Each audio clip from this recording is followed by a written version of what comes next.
Nababahala ng isang dating opisyal ng PNP ang tila bagong chain of command ngayon sa Philippine National Police. Kaugnay ito sa nangyaring pag-amin ni Justice Secretary Jesus Boying Remulla sa pagdinig ng Senado sa nakita niyang irregularidad sa pag-aresto kay dating Pangulong Rodrigo Duterte. Lumabas sa pagdinig na DOJ ang nagbigay ng clearance kay Chief PNP General Romel Francisco Marbil na iniutos naman kay CIDG Director Nicolas Torre para pangunahan ang operasyon sa mabilis na pagpapalipad kay Duterte sa The Hague, Netherlands noong 11 ng Marso. Dahil dito, tila naguluhan si PNP retired Lieutenant General Fillmore Escobar sa pangyayari. Sa kanyang opisyal na social media post, tinatanong nito ang PNP kung may chain of command pa ba ang pulisya base sa mga pahayag na Remulla sa nagdaang hearing sa Senado. Giit ni Escobar, kailan may hindi naging bahagi sa command ng PNP ang anumang kautusan mula sa Department of Justice at DILG, kundi ang presidente lamang bilang Commander-in-Chief. Matatandang hindi sinagot ni PNP Chief Police General Romel Francisco Marbil ang tanong ni Senator Ronald Bato de la Rosa kung sino ang nag-utos o utak ng pagpapaaresto kay Duterte.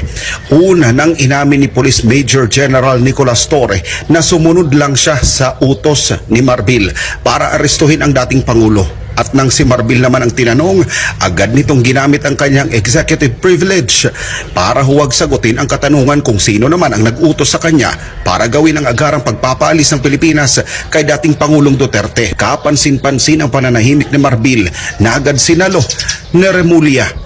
Sinabi niyang siya ang may clearance sa operasyon laban kay Duterte.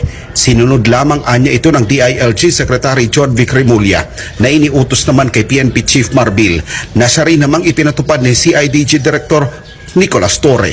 Gayunpaman, hindi inamin ni Remulla kung saan at kanino galing ang order o kautosang kanyang ipinatupad para dakpin, pilit na pasakayin sa eroplano at palabasin ng Pilipinas. Tanong naman ngayon ni General Escobar, sino ang nagbigay ng utos para arestuhin si Pangulong Duterte? Batayan niya sa Senate hearing, tila walang malinaw na sagot mula sa mga resource persons kung sino ang nasa likod ng pag-aresto.